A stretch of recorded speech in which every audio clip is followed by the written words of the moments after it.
Sadhguru, are you able to see me?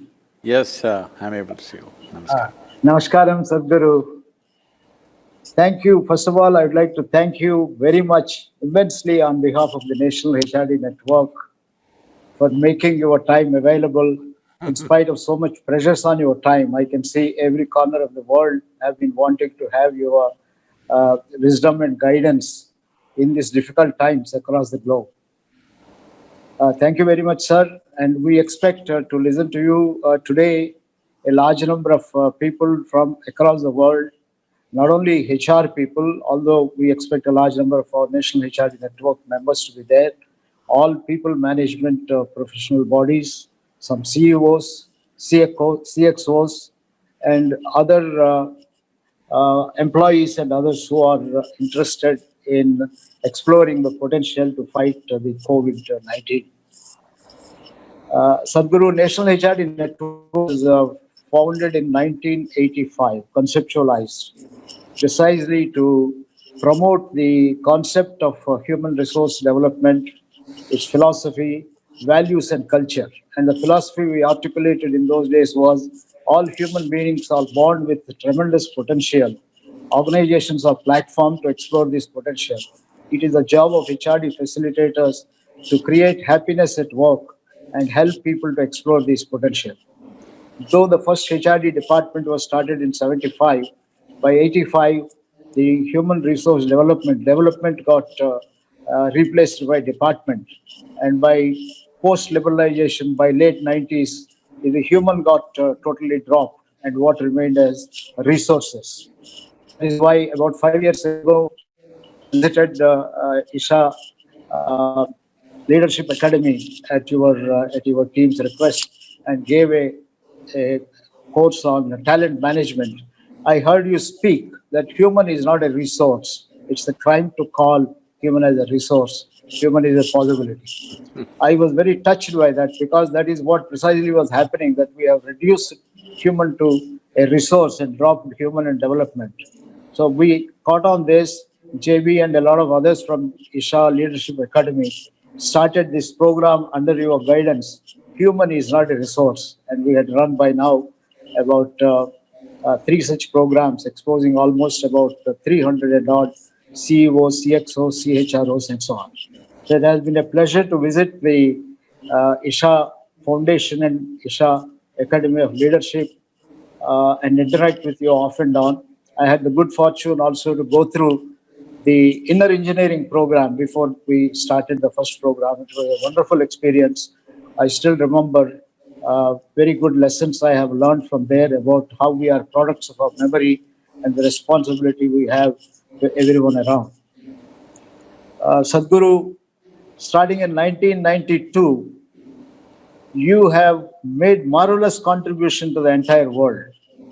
It is amazing that in 28 years, you have 9 million volunteers. I just can't, it's unimaginable that Isha Foundation runs with 9 million volunteers. And you are helping the globe in every sector through various programs, whether it is Rally for Rivers or Youth and Truth or Action for Rural Rejuvenation, Yoga, and so on. If you have 9 million volunteers, I am sure each one of them, even if they impact 10 people a year, it will be 90 million people who are getting transformed. Sadhguru, I also had the pleasure of witnessing the Insight program, where you were able to mobilize a lot of who is who in Indian industry. You addressed United Nations, addressed the World Economic Forum. You have been impacting everyone. Sadhguru, this is a difficult time where we are all passing through. And I believe HRD professionals have a dual responsibility. While medicals save lives, HRD professionals also have to save lives and also ensure livelihood. They are also passing through difficult time because many companies that are closing down are asking HR managers to serve notices of termination. So instead of creating happiness at work, we probably are unconsciously becoming sources of unhappiness. How do you get out of this dilemma? What are some of your thoughts? Sadhguru, we look for your guidance and blessings so that we can use the human potential to solve the current crisis. For today, Sadhguruji, after you give your initial remarks and some answers and guidance, we have the National HRD Network President, Krish Shankar from Infosys. He is going to take over. He has invited a group of people to ask you questions, and we look forward to your blessings, sir, and wisdom, so that we can prove ourselves to be great HR professionals and above all, great human beings. Thank you very much, Sadhguru. Now it is off to you. Namaskaram, namaskaram to all of you.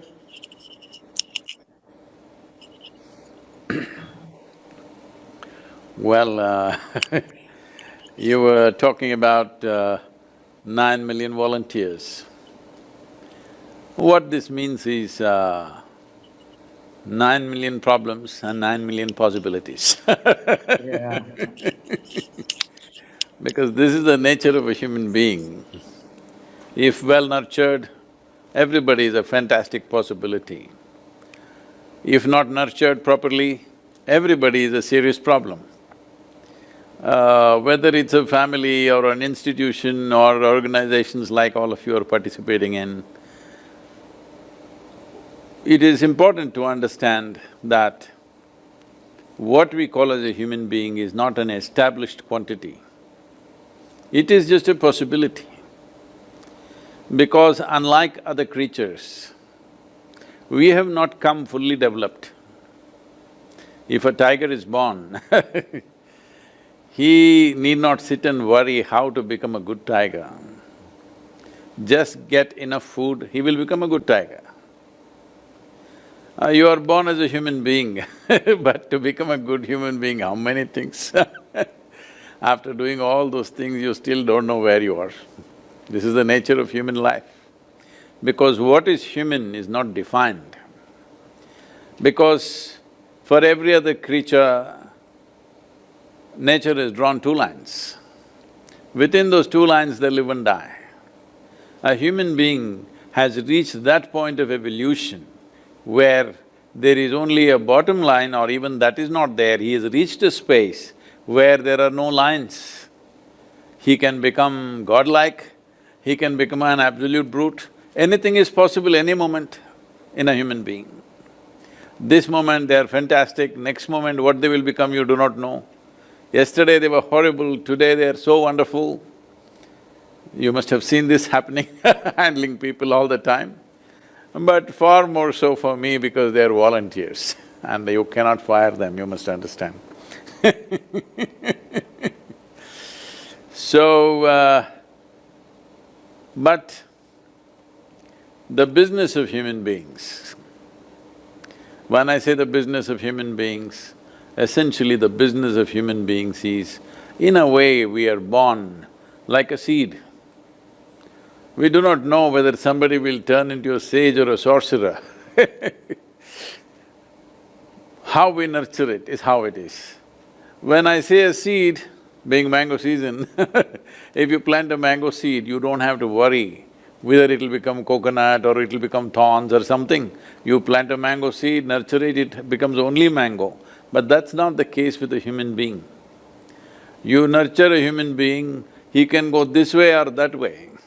He can become absolutely fantastic or unimaginable level of horror he can become. Because the worst things and the best things on this planet are done by human beings. We do the best things, we do the most horrible things. It is the same people like you and me. One moment when they get angry, when they get frustrated, when they get something else, they will do horrible things. When they are in a very pleasant, wonderful states, they do wonderful things.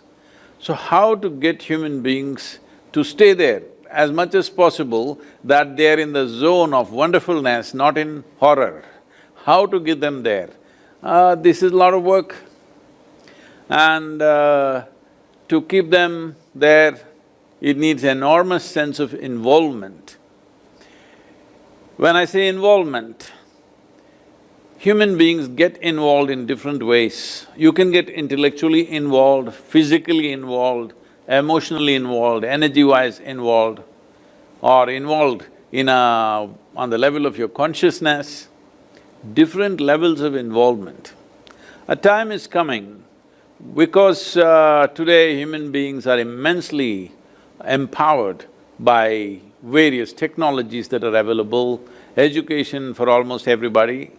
We're just very close where education is for everybody. Everybody is empowered, everybody can go, you can you can even go on the internet and learn how to assemble a nuclear bomb.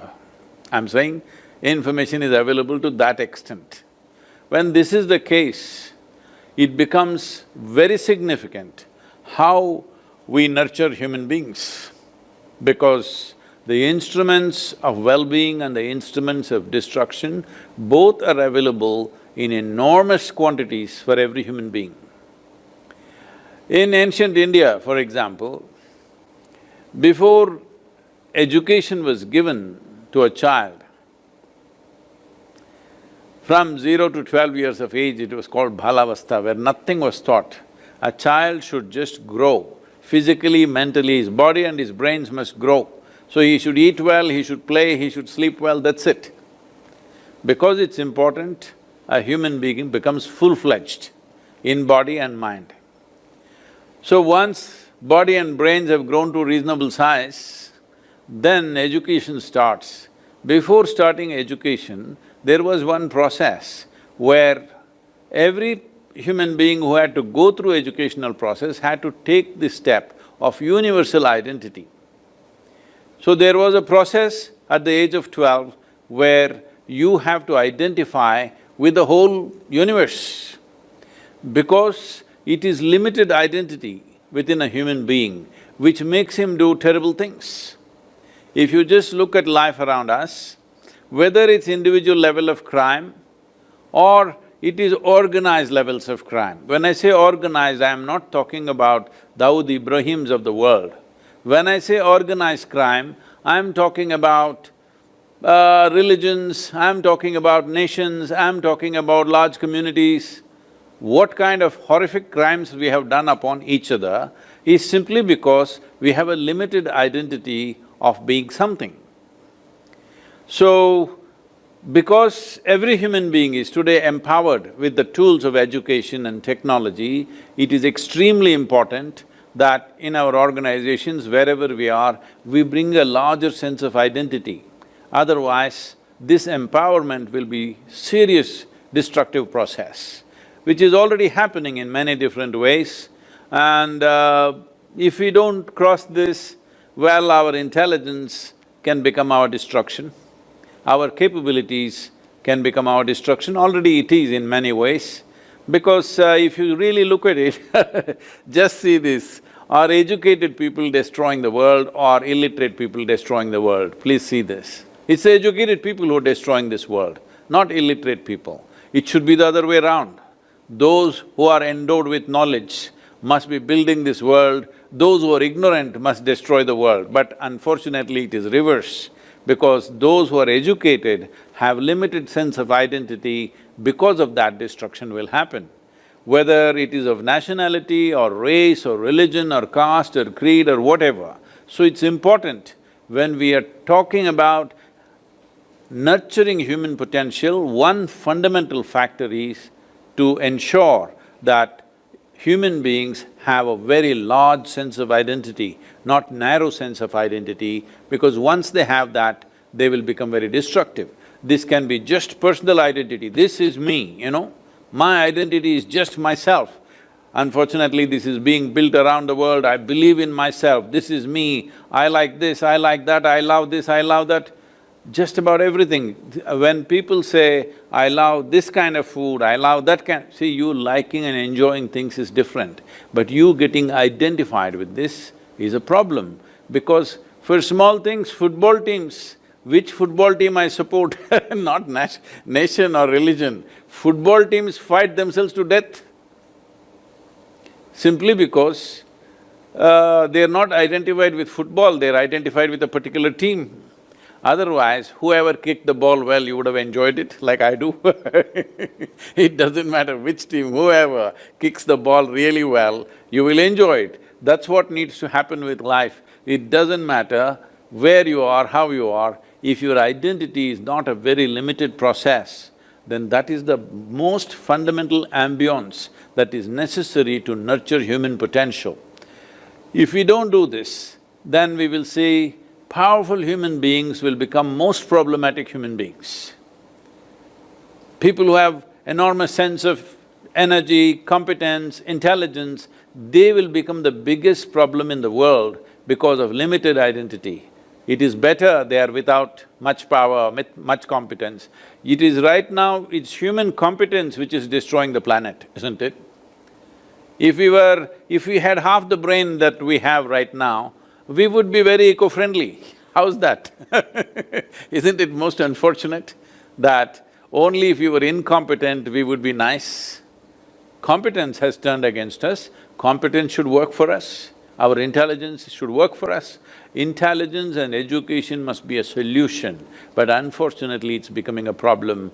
So because all of you are handling large masses of people, it is very important that one fundamental thing that should happen is that the moment people get into some position, see, wherever you get them, either they have a power over some machine or they have power over 10 people or 100 people or whatever number of people.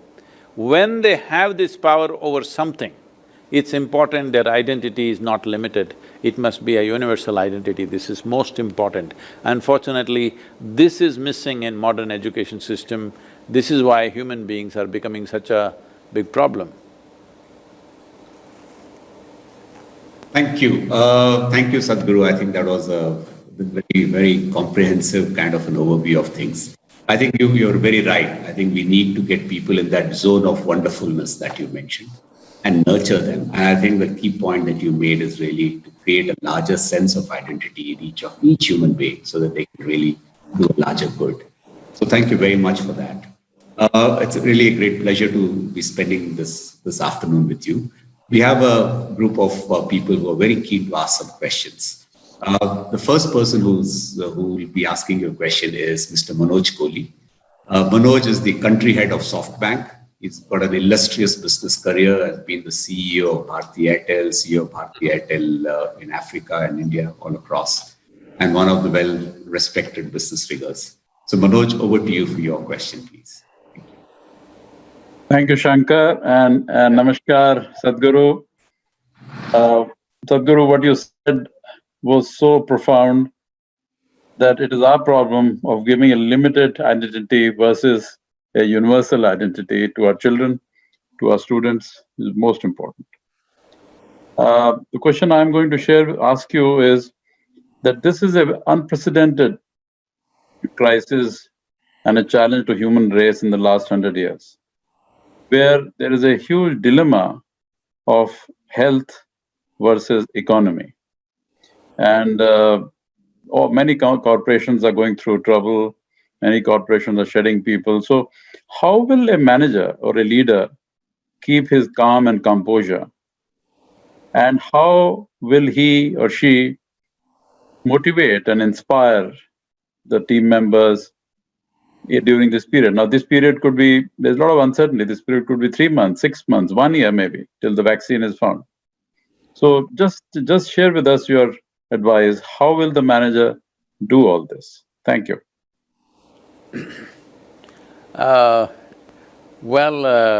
Manoj, bankers are in a good place. I don't think bankers will be troubled too much. Every other business may struggle immensely, but people will queue up at your doors because you will be the key for anything that needs to happen.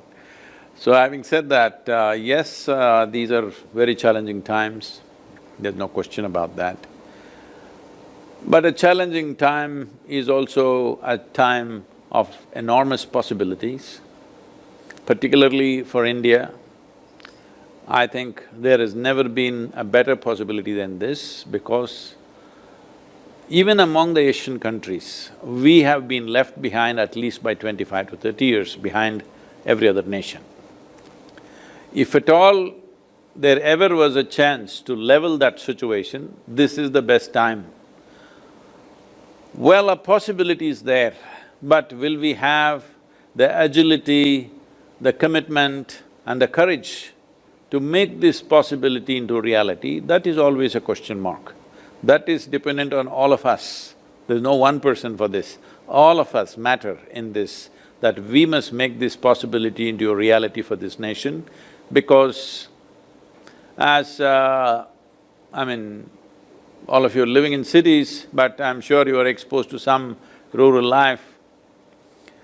Well, the life in India for most people, I would say nearly 50 to 60% of the people, is very, basic is not the word, it's below basic.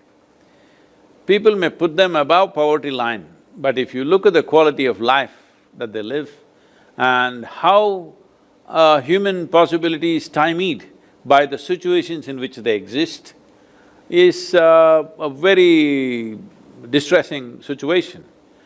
Well, these people for almost probably 8 to 10 generations, people have been kept in abject poverty.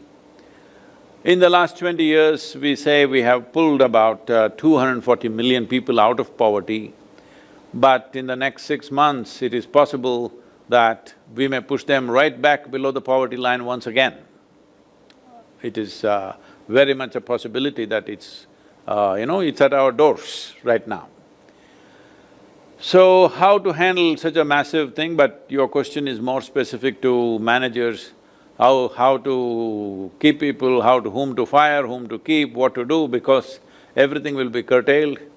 In many ways, for various businesses may close down, many will be downsized, all this is there. It's always very hard when you have to decide about somebody else's life, that you have to decide whether they should live or not. It's a very terrible thing to decide. But unfortunately, such a time has come where, even in the hospitals, it's been happening, but now that situation has changed a little bit. But it happened in Italy that doctors had to decide who should get the ventilator. So if me and my mother are in the hospital for the same virus reasons, they will give the ventilator to me and let my mother die. That's a decision that they're making. Or if me and my daughter are in the hospital for the same reason, they'll give it to her and let me die. That is the decision they are making.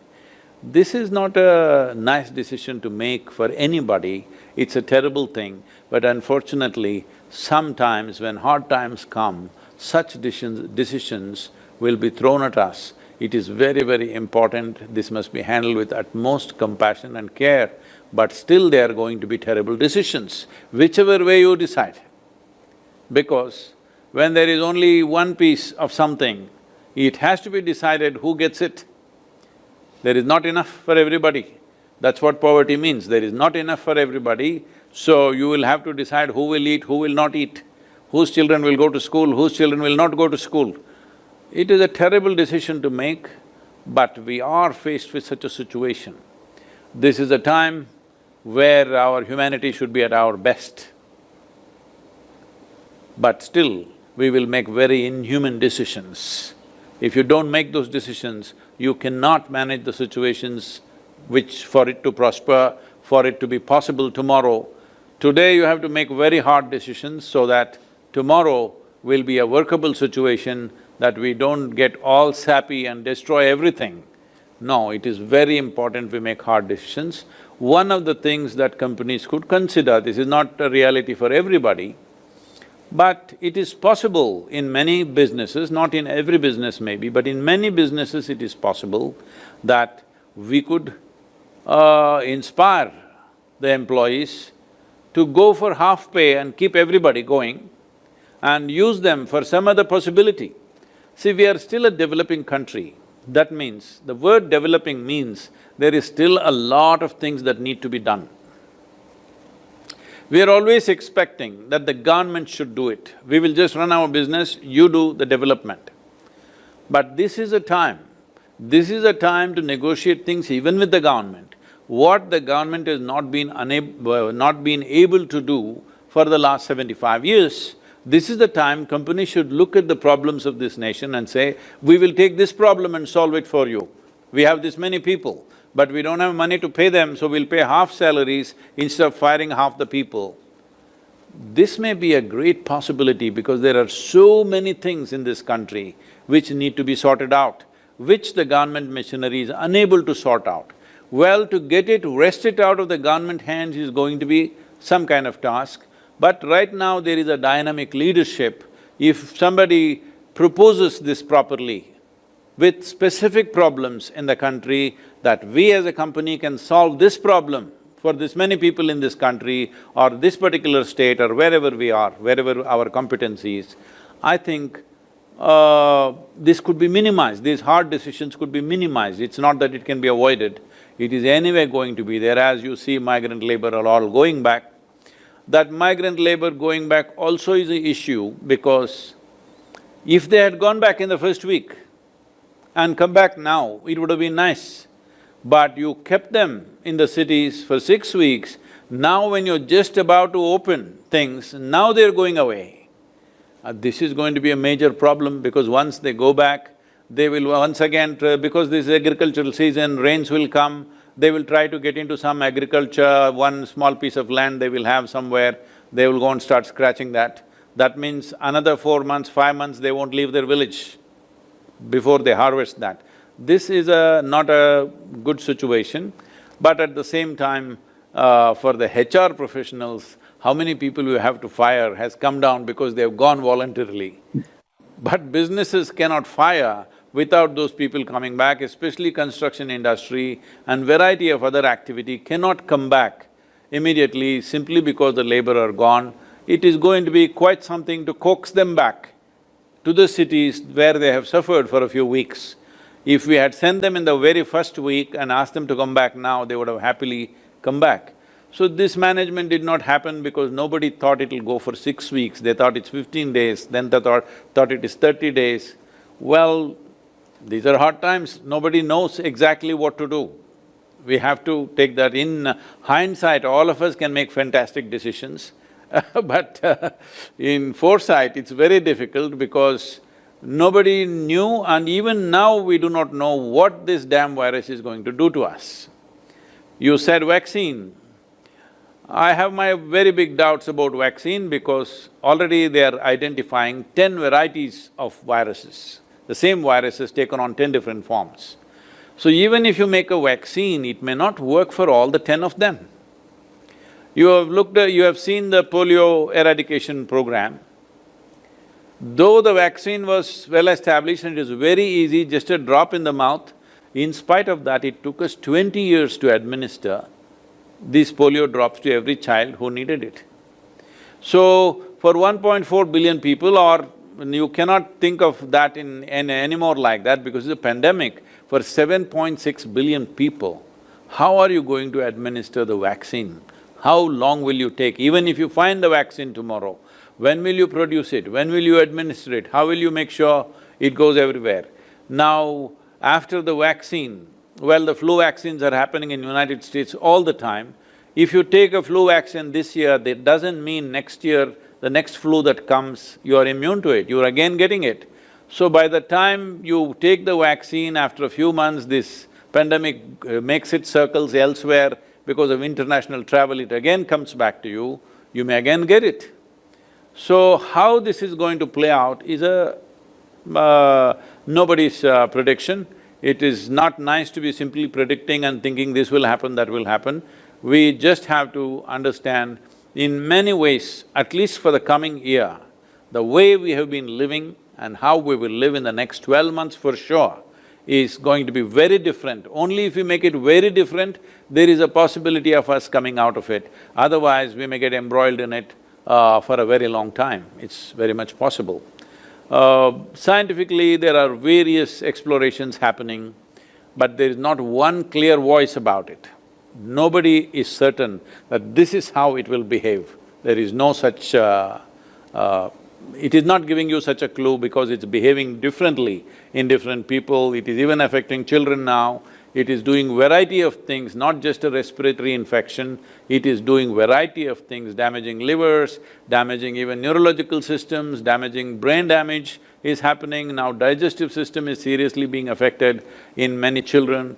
So, looking at the complexity of what is happening, a vaccine may not be an absolute solution, it may prevent for some people, but it may not be a total solution for the world's population.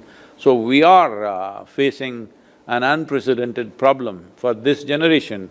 This is a serious issue. We have to survive this, we have to prosper out of this, which is going to be…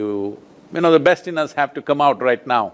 Our our compassion when it comes to handling other people, our competence, our ingenuity, our intelligence, everything has to function at its best if we have to ride this time well. Great. Thank you, Sadhguru. I think that was well put. I think these are tough times. We've got to take some tough decisions, unfortunately.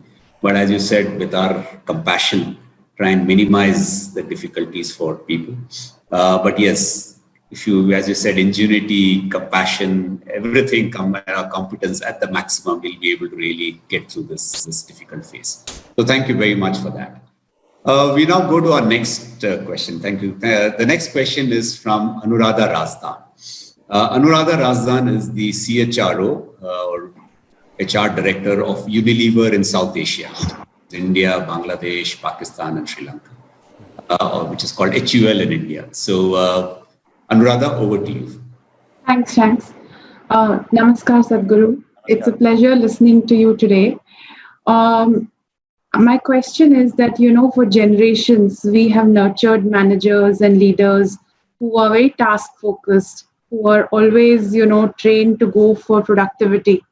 But do you think that this will herald a new era of leaders who lead through compassion and empathy?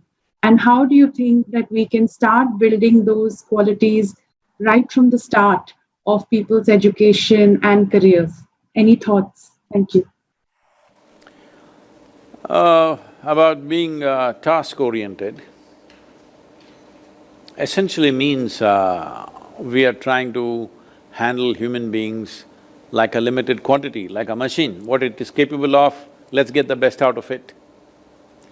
I think it's a very wrong approach for human beings because, see, when you or me were 5-year-olds, nobody thought you would become HRD or I will become a Sadhguru. Nobody thought. Our parents did not think, I'm sure. Nobody recognized any such things. Well, it may look all accidental how somebody gets there, but if you really very consciously look at it, you will see there are few right steps that we took which makes us who we are. So, if you take a person, whatever age group, now I was talking about a 5-year-old, but let's say they come to you at 25 and you say, this is the task you're good at, just do this. I think that's a very sad way of handling a human being because you're handling a human being like a quantity. A human being is not a quantity, a human being is a certain quality. A quality can be always enhanced. Quantity cannot be enhanced, you can add. If you have one person, it's not enough, you can add 2 people. If 2 is not enough, you can make it 5 people. So quantities can only happen in addition. But a quality is not like that, quality can be enhanced. So if that possibility we don't create, I know maybe further up in the hierarchy of your corporates, maybe enhancing of a human being to some extent, it is possible, but down below, a worker comes, you just do this well because we are into mass production of some kind. I'm sure you also have no problem because you will be selling a lot of soap, everybody is washing. So, when you talk about the products that you make, that is a question of quantity. How many soaps will you make? It's a quantity that has to be measured in quantity because it is a material item. But now when it comes to a human being, how we are thinking is, okay, how many soaps can you make as an individual? Well, if we go like this, it looks like we are getting some sense of efficiency from people at a given time, but in many ways, we have stifled the whole possibility. Will an industry or a business have the capacity to really nurture a human being without any fluctuations in their production lines and stuff? Well, that is a massive challenge, it's not an easy thing to do. But at the same time, if only our interest is in the well-being of the human being and we keep on enhancing the human being, you don't have to worry about how many soaps, they will make as many that can be made.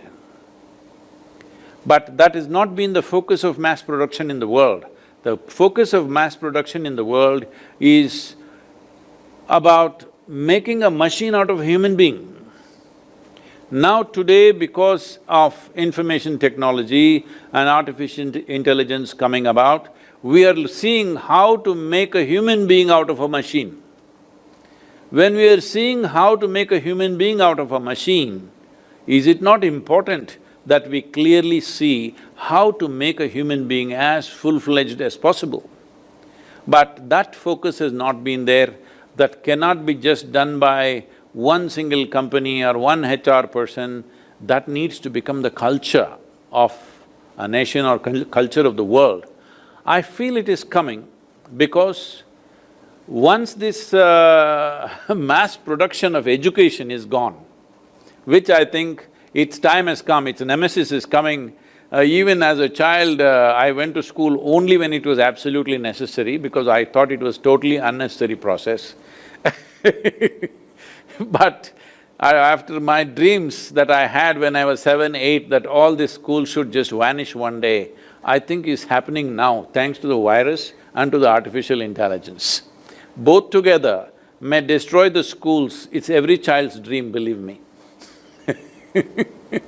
So once this mass production of education process is taken away, I think many changes will happen in the way you have to run your businesses, the way everything has to be done will change quite dramatically because wherever the simple machine-like efficiency is needed, we'll just have machines. A human being is not about just efficiency. A human being is about ingenuity, human being is about creativity, human being is a possibility that he can do something that's never been done till now. That is a human being. A machine will just repeat what's been done continuously with the same level of efficiency in the same product. Well, this may look little philosophical right now, but I feel in the next 5–10 years' time, this will become a very practical reality. Thank you, Sadhguru. I think you're saying that yes, we've got to make human beings full-fledged. I think part of the blame is in our mass production of our education, where we've kind of created clones.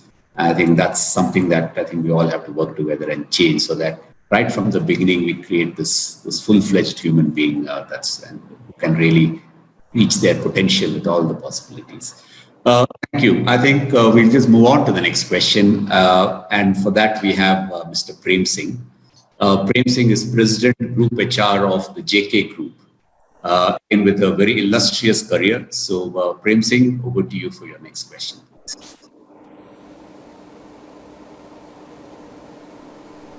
Namaskaram, Sadhguru. Namaskaram. Namaskaram. It is such a pleasure interacting with you, Sadhguru.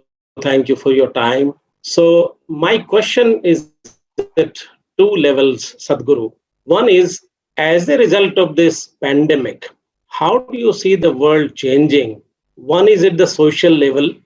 Do you foresee people again going back from consumerism to minimalism and even more focus on sustainability? Point number two, as a result of this, do you foresee the emergence of new kinds of businesses and industries in the long run? Thank you. Well, many things are going to change. For one thing, you may be able to get a Boeing for free. because before all these grounded airplanes take off, it's going to be a very long time. It doesn't look like it's going to happen too soon. And in many ways, as right now we're interacting, probably 6 months ago, if you wanted a conference like this, you would insist that I must come there and you would all be there in one of the cities, whatever. But now, see, we are quite happy looking at each other, stamp-sized pictures on the screen. Well, a lot of human contact is lost, but now human contact is dangerous. So, we're keeping good distance. So many things will change for sure. One important thing is how mobile human beings are going to be is going to be severely restricted, I believe, at least for 2 years to come. The lockdowns may go away in many countries or in almost every country within the next 1.5 to 2 months' time for sure, because nobody can stay locked down beyond that, maximum 2 months.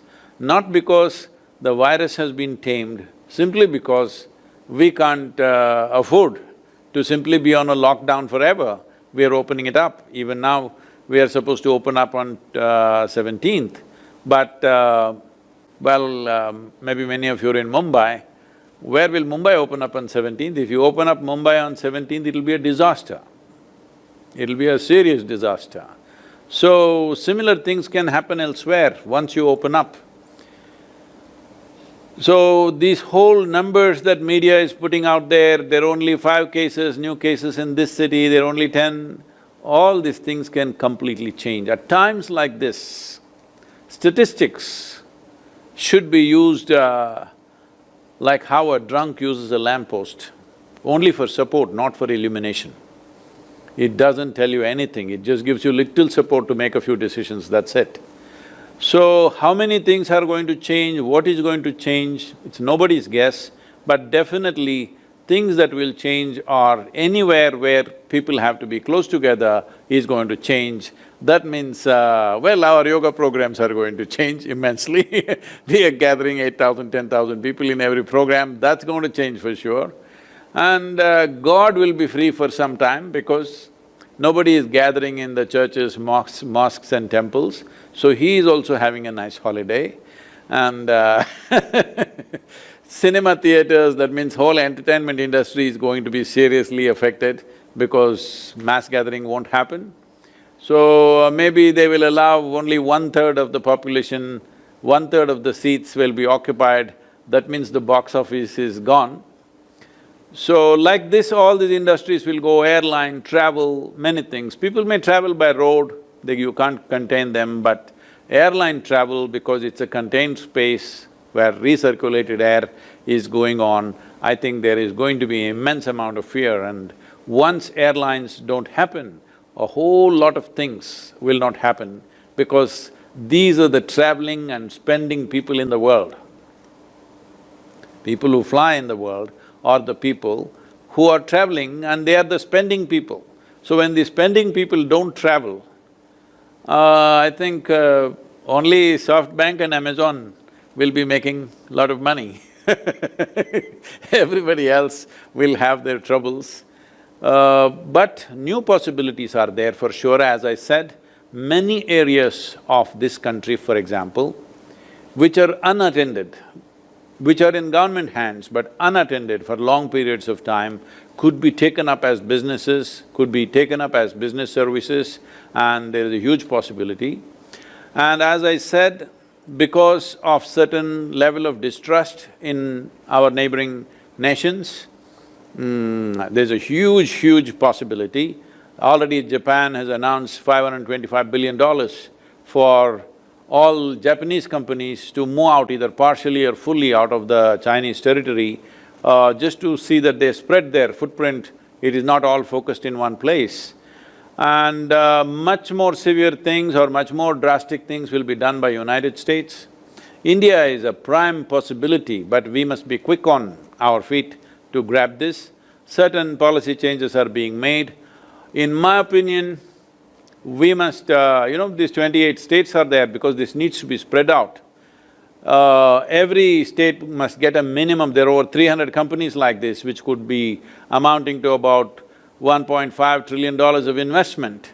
If that kind of investment comes into the country in the next 1.5 to 2 years' time, then you don't have to worry about people's employment and stuff that will happen. But this time of this 6 to 9 months or 1 year, this gap where those things may not happen is a serious challenge for human beings in different levels of employment. But this could be done if… I think we should even declare an economic emergency and make this thing… anybody who comes with an investment of more than $1 billion must be given land, water, electricity, every permission that is needed, environmental clearances, whatever, and also immunity from litigation. This is very important. In the world, people are terrified of Indian courts. I'm sure you are also because see, if I drive the car very fast, you will be terrified. But here we are terrified because of the slowness of the speed. The legal system, with what pace it goes, it is terrifying because once you enter there with a civil case, probably 20 years of your life is gone. So people are terrified of litigation. At least for 5 years you must give them a litigation-free existence in this country, otherwise people will not bring their money into this country. If see, when you're doing large operations, some small problems will come up, some litigations will be there. If those things cannot be quickly settled, no business can progress or prosper in this country.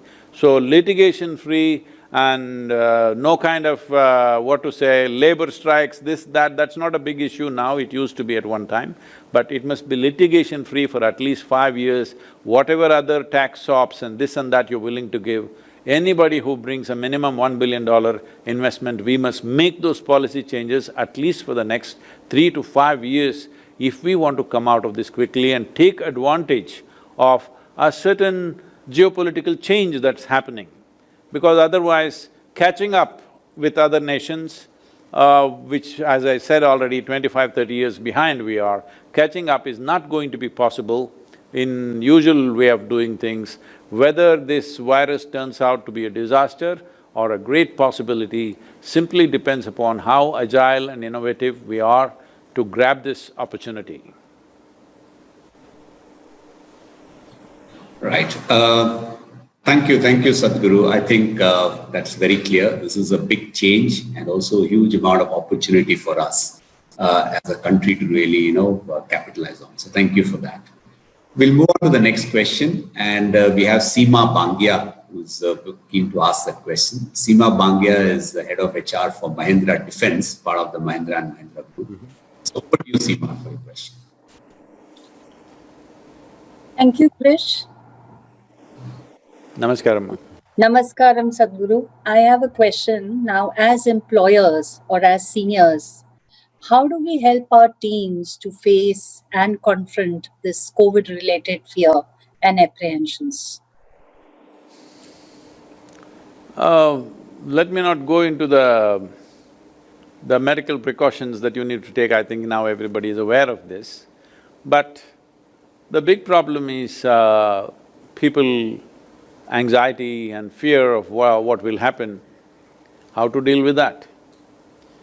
See, we need to understand this.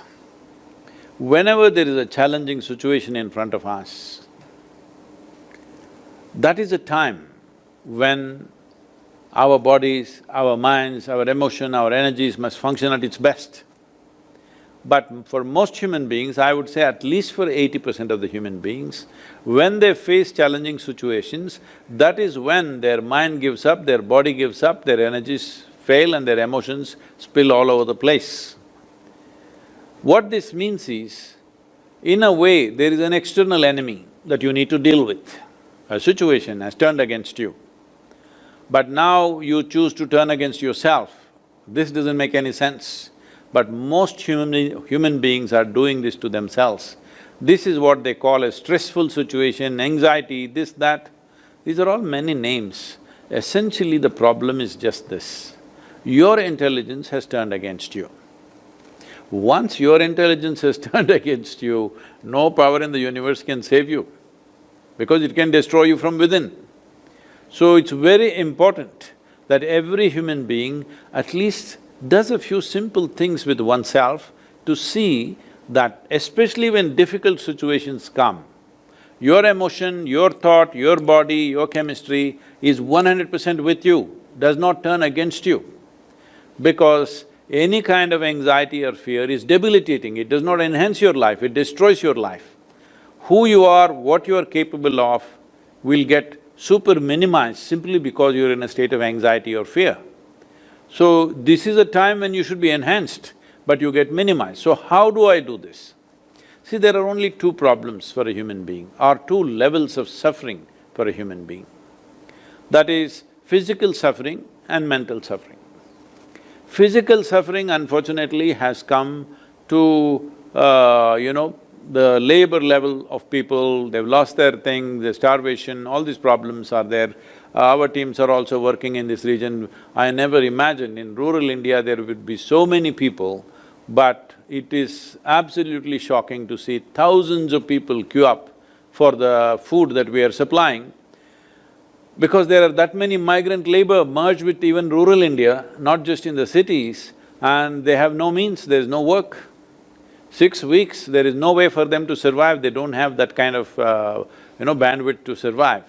So that is happening, physical suffering that is. But what you're talking about is mental suffering.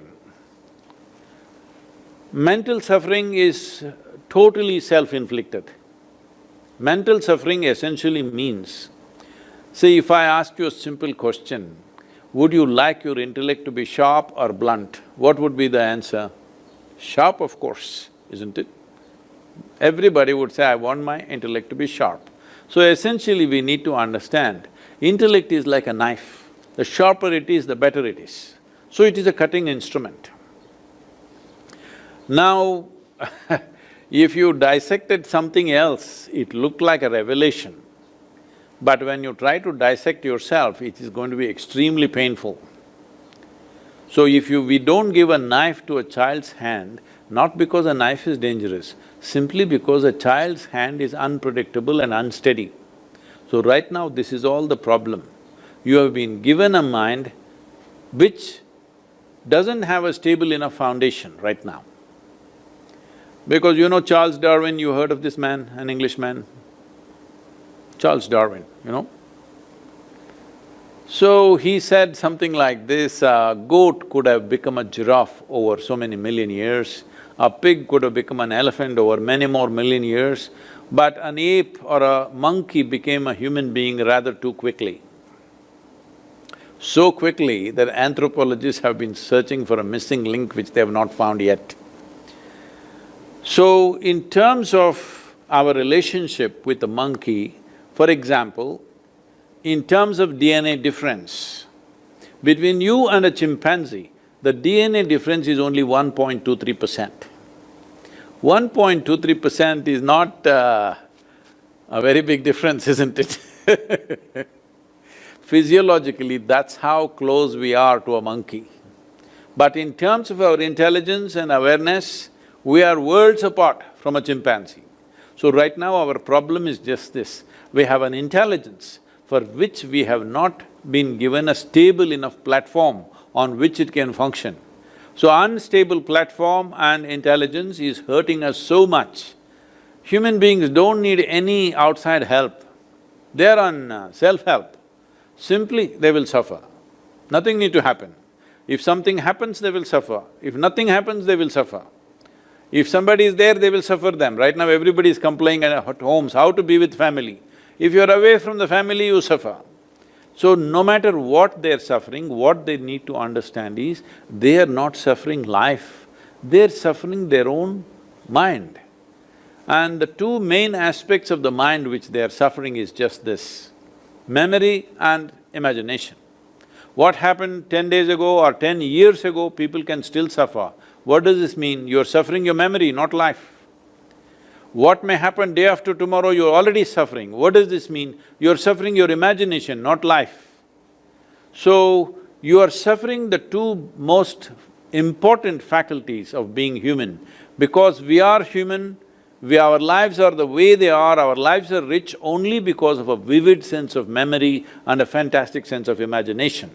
But these are the two faculties that most human beings are suffering simply because there is no stable basis. So this is what yogic process is all about, that first and fundamental thing is to create a stable base. When Patanjali was asked, what is yoga, he said, Sukham stiram, what is asana or what is the posture for the body? He said, Sukham stiram asanam. What this means is a body should be stable and in comfort always. Once the platform is not comfortable, the intelligence is going to turn against us, that's all that's happened. Nobody else is coming and bothering us, just now virus has come. Otherwise, all these days we were torturing ourselves, we didn't need any external help at all. So this is this is a tragedy of we suffering our own intelligence simply because we don't have a stable enough base. If we had half the brain that we have, all of us would be peaceful, isn't it? If we didn't have this much brain, if we had the brain of an earthworm, sitting peacefully would be very fine for everybody. Right now, sitting here peacefully or just being happy or joyful has become such a huge challenge for people, which every human is capable of when they're 5, 6 years of age. Now, because they're 35 or 40, they've lost even that capability. At the age of 5, if you're so happy, by the time you're 30, you should have been ecstatic. But just the reverse has happened simply because we have not created a stable base for the intelligence that we have. This is something we must do. So simple processes are there. As a part of this, for all the COVID warriors, we have offered inner engineering online free of cost, and for everybody we have reduced the price to half price. Apart from that, there are many free offerings like Isha Kriya, and also because if you're in contact with people once you get back to work, it is important you enhance your immune system so that you don't become a victim of this whole thing that is happening. So there is a simple process called Simha Kriya. Doctors who are in front line have been practicing this and they have all come out with immense benefits, saying clearly that this is a big difference for my immune system. These are just 12-minute practices, anybody can do, it's available on our app. Please, people who are working for you or yourself, please make use of this, because it is at times like this you must stand up for yourself. Once you turn against yourself, then who's there?